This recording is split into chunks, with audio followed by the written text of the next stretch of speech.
SRS player అయిన స్మరణ్ రవిచంద్రన్ రంజీ ట్రోఫీలో రెచ్చిపోతున్నాడు.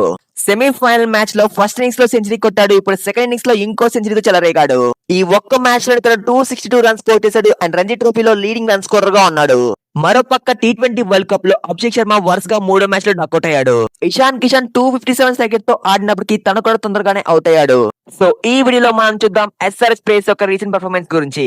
రాజశేఖర్ గారి గోటీల ఫ్యాక్టరీలో జాబ్ కావాలనుకుంటే వీడియోని లైక్ చేసి ఛానల్ ఇప్పుడే సబ్స్క్రైబ్ చేయండి. T20 వరల్డ్ కప్ లో ఇండియాకి నెదర్లాండ్స్ కి మధ్య మ్యాచ్ లో టాస్ గెలిచిన ఇండియా టీం బ్యాటింగ్ ఎంచుకుంది. బ్యాటింగ్ స్టార్ట్ చేసిన ఇండియా టీం కి మంచి స్టార్ట్ రాలేదు. అభిషేక్ శర్మ థర్డ్ బాల్ కి డక్అవుట్ గా వెనదిరిగాడు. ఈ మ్యాచ్ స్టార్ట్ అయ్యే ముందు అభిషేక్ హర్షదీప్ సింగ్ జెర్సీ వేసుకున్నాడు అండ్ మ్యాచ్ టైంలో సిరాజ్ జెర్సీతో ఆడాడు. ఈ మ్యాచ్ కి ముందు 2 మ్యాచ్ లో కూడా అభిషేక్ డక్అవుట్ అయ్యాడు. జెర్సీ మార్చి లక్ మారుతుందని తను ఎలా చేశాడంట, బట్ ఇది వర్కౌట్ అవ్వలేదు. ఇషాన్ కిషన్ ఫస్ట్ బాల్ 4 తో స్టార్ట్ చేశాడు, బట్ 4th ఓవర్ లో ఆర్యన్ బౌలింగ్ లో అవుట్ అయ్యాడు. ఇద్దరు ఇండియన్ ఓపెనర్స్ కూడా ఆడిన వచ్చేశాడు. ఇషాన్ ఈ మ్యాచ్ లో 7 బాల్స్ లో 18 రన్స్ కొట్టేశాడు. ఇందులో 2 4లు అండ్ 1 6 ఉంది అండ్ తన స్ట్రైక్ రేట్ 257 గా ఉంది. ఇషాన్ కిషన్ అగ్రెసివ్ ఇండియన్ తో బ్యాటింగ్ చేస్తున్నాడు. ఇలా అగ్రెసివ్ గా ఆడేవాళ్ళు తక్కువ స్కోర్ కే అవుట్ అయ్యే ఛాన్స్ ఎక్కువగా ఉంటుంది. ఈ మ్యాచ్ లో మనం అదే చూసాం. ఇషాన్ తక్కువ రన్స్ కొట్టినప్పటికీ తను మాత్రం మంచి స్ట్రైక్ రేట్ ని మెయింటైన్ చేశాడు. తర్వాత బ్యాటింగ్ చేసిన ఇండియన్ బ్యాట్స్మెన్ స్ట్రగుల్ అయ్యారు.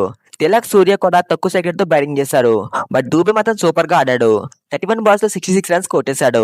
తన స్ట్రైక్ రేట్ 212 గా ఉంది. దీంతో ఇండియా టీం 20 ఓవర్స్ లో 193 రన్స్ కొట్టేసింది. తర్వాత నెదర్లాండ్స్ టీం 176 రన్స్ కొట్టేసింది. ఫస్ట్ 5 ఓవర్స్ లో నెదర్లాండ్స్ టీం వాళ్ళు వికెట్ పడకుండా ఆడారు, బట్ వరుణ్ చక్రవర్తి వచ్చి వికెట్ తీశాడు. తను 3 ఓవర్స్ లో 14 రన్స్ ఇచ్చి 3 వికెట్ తీశాడు. బ్యాటింగ్ బాగా ఆడి అండ్ బౌలింగ్ లో 2 వికెట్స్ ఇచ్చిన దూబేకి player of the match award లభించింది. రంజీ ట్రోఫీ సెమీఫైనల్ లో కర్ణాటకకి అండ్ ఉత్తరాఖండ్ కి మధ్య మ్యాచ్ లో స్మరణ్ రవిచంద్రన్ ఫస్ట్ ఇన్నింగ్స్ లో 216 బాల్స్ లో 135 రన్స్ కొట్టేశాడు అండ్ సెకండ్ ఇన్నింగ్స్ లో 149 బాల్స్ లో 125 రన్స్ కొట్టేశాడు. ఇందులో 12 4లు అండ్ 3 6లు ఉన్నాయి. రవిచంద్రన్ రంజీ ట్రోఫీలో టోటల్ గా 13 ఇన్నింగ్స్ లో 950 రన్స్ కొట్టేశాడు అండ్ తన యావరేజ్ 95 గా ఉంది అండ్ ఈ టోర్నమెంట్ లో తనే లీడింగ్ రన్ స్కోరర్ గా ఉన్నాడు. మరి రవిచంద్రన్ ఎస్ఆర్ఎస్ టీమ్ లో ప్లేయింగ్ లెవెల్ లో ఉండే ఛాన్స్ ఉంటుందో లేదో కామెంట్ చేయండి. వీడియో నచ్చితే లైక్ చెప్పిన పర్లేదు కానీ హైప్ చేయండి. ఛానల్ ని సబ్స్క్రైబ్ చెప్పిన పర్లేదు కానీ గంట కొట్టండి. దేవుడు ఉన్నాడా లేడా? దేవుడు అంటే ఎవరు? మన ఛానల్ ని సబ్స్క్రైబ్ చేసిన వాళ్ళు. మన ఛానల్ ని సబ్స్క్రైబ్ చేసింది ఇప్పుడు వీడియో చూస్తున్న వాళ్ళే. దేవుడు ఉన్నాడు. బాగానే ఎక్స్ట్రా చేస్తున్నావు.